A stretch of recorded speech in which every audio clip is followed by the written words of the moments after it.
নমস্কার বন্ধুরা, নীলষষ্ঠীর অনেক অনেক শুভেচ্ছা ও ভালোবাসা।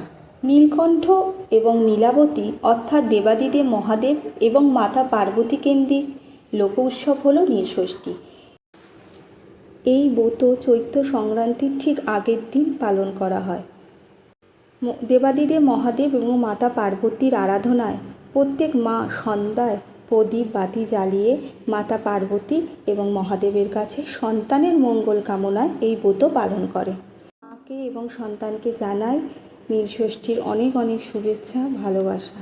সবাই খুব ভালো থেকো, সবার খুব ভালো হোক।